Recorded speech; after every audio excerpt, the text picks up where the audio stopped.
It could take years to repair the damage caused by these floods.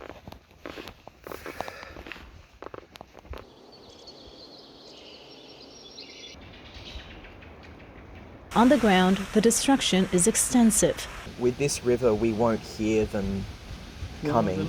The problem is that this just gives them a whole bunch of weaponry sitting on a table. I think we're better off with hard bits of wood if we need them. Okay, let's give some context as to why I'm collecting weapons in the middle of the night, shall we? Please forgive the slightly janky videography. I didn't expect to be recording a video, so I only had my phone.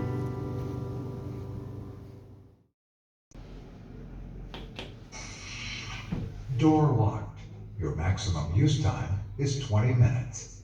Press button to unlock door. Last winter I joined my parents on a trip back to my mum's home country of New Zealand. Dude, no. We did a bunch of cool shit over there, like seeing family and soaking in some breathtaking countryside. New Zealand, or Aotearoa as it's known in the indigenous Māori language, is truly a land of contrast and contradiction. Snow and sea, crushing waves buttressed by soaring hills, steaming volcanic sulphur pools by frozen mountains, and dense, native bushland that stands reluctantly in communion with endless bald ridgelines. Speaking of New Zealand's troubling history with overclearing land, I had the absolute honour of visiting Hinawai Reserve and meeting the subject of the documentary Fools and Dreamers, Hugh Wilson. Hugh has spent more than 30 years revegetating a whole 1,500 hectare peninsula with native flora, proving that even a small group of people can effectively rewild barren land that, like almost all of the country, was once stripped for farming and lumber. Alright, now let's get hiking. Aotearoa is a well-established destination for adventure sports for a bloody good reason. The place is steep, like really steep, which makes it perfect for skiing, bungee jumping, rafting, base jumping, you get the point. This steepness though means you want to be really sure-footed if you plan on hiking the mountains. The near sheer terrain becomes extra spicy when you add in a helping of ice, which turns some trails into the world's longest bobsled track if you're not careful. Oh yeah, and be prepared to see a lot of these guys. Landslides are everywhere, and between these and the ever-changing weather, whether you're in a car or on foot, make sure you keep a regular eye on the forecast. For those up for a challenge though, some pretty epic views await. Door is unlocked.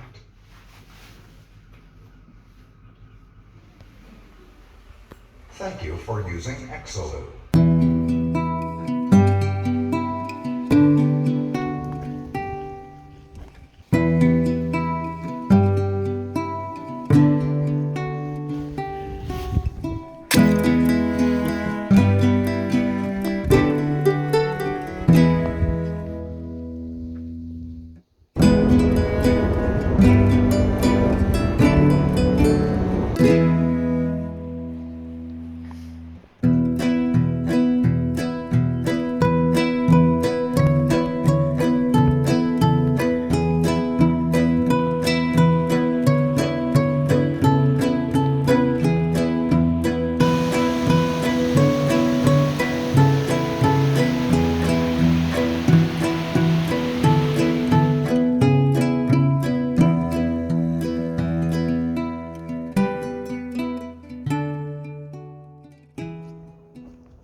Originally, my parents and I were going to hike the Heafy Trail, an epic 5-day hike on the west coast of the South Island that takes you from wild, palm-laden seas to dense, wooded mountaintops. This involves leaving a car at one end of the walk and flying to the track start in a teeny-weeny plane. But after the floods knocked out some bridges halfway along the track, we changed tact and decided to just walk until we hit said bridges and turned back. Simple, right? Ah, but you forget. This is New Zealand in winter. Plans do not survive long here.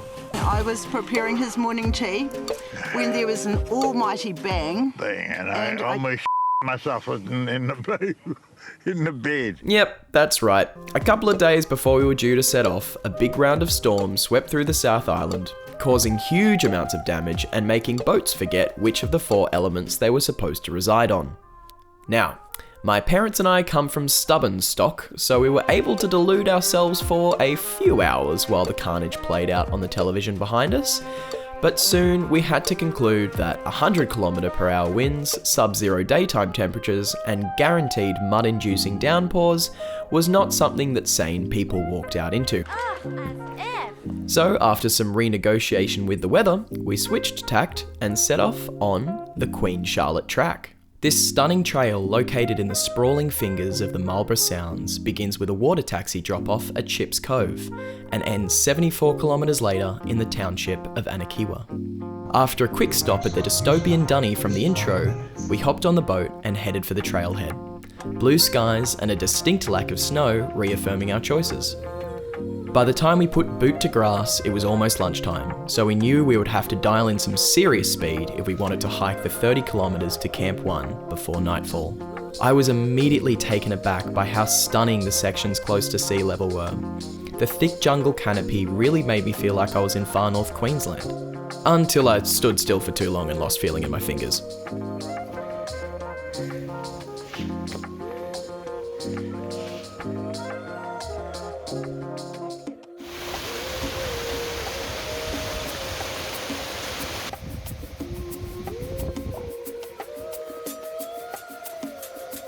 The track is rarely flat, and steep climbs reward you with some views that almost don't feel real. Before you descend back down into the ferny rainforest.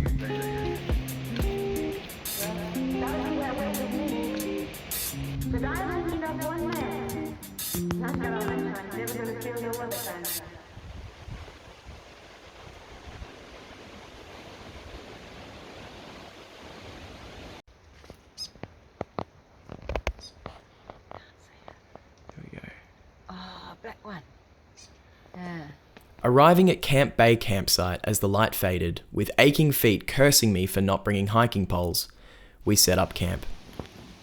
At which point, as the temperature plummeted, I realised I'd left my puffer vest on the water taxi. Yay! These weckers have a reputation for stealing your stuff, but it was actually a possum that caused the grief on night 1, eating its way into my parents' tent as they slept to get at our food. I'm starting to realise why Kiwis have a reputation for dealing with these guys. The Marlborough Sounds had not entirely escaped the weather that foiled our original plans. The track was quite muddy and slippery, which led to Mum taking a nasty fall on day 2, while appreciating the fact that I was filming her. And of course, landslides were a constant sight. This day was a contrast between the peaceful beauty of the waterline and the howling winds that resided on the ridgetops.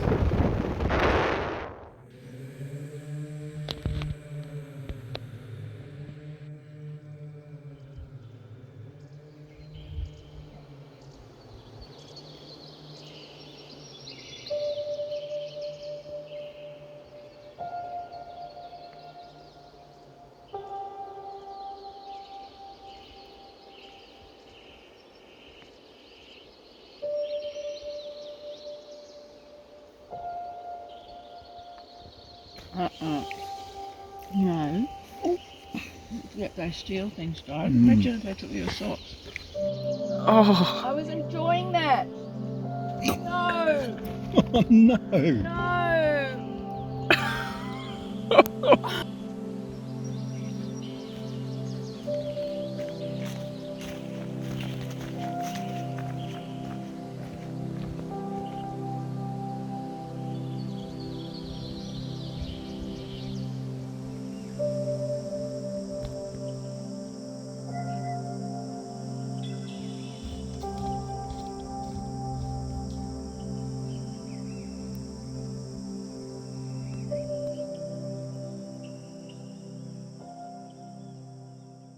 Okay, so night 2 is what you've been waiting for. Cowshed Bay sees a brief departure from peaceful wilderness by placing the campsite near a small road.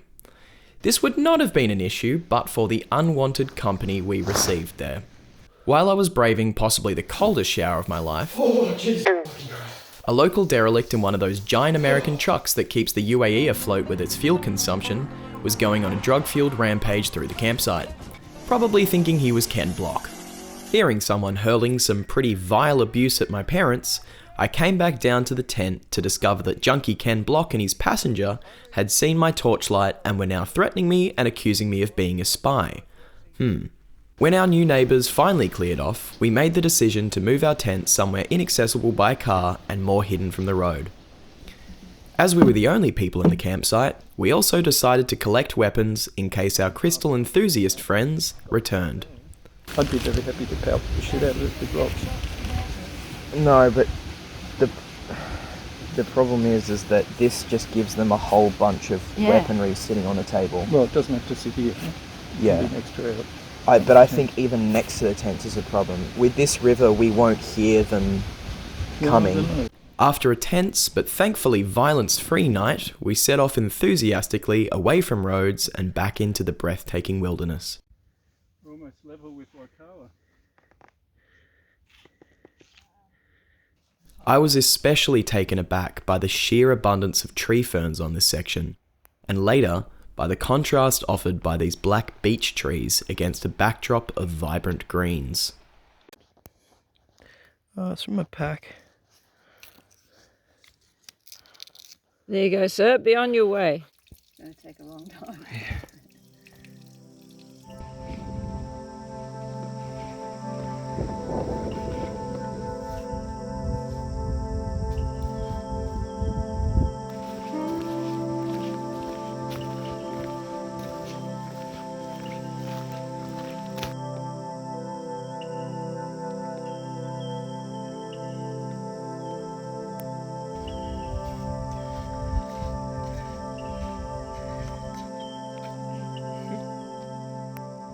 And then, far too soon, it was all over. As we sat on the dock at Aotearoa waiting to be collected by the water taxi and return to our starting point of Picton, I had a chance to reflect. Is hiking New Zealand in winter a bad idea? Well, honestly, no. Is it less comfortable and more challenging? Yeah. Does it come with more risks? Sure. But you will also get to see this place under a completely different, wintry light that makes this very special country feel even more Kiwi. Not to mention, we saw roughly 5 other people on the entire Queen Charlotte track. So if solitude is your thing, winter might just be the way to go. Thank you for watching this video. Subscribe to join the adventure. Please like and share to help the channel grow. Have a lovely day.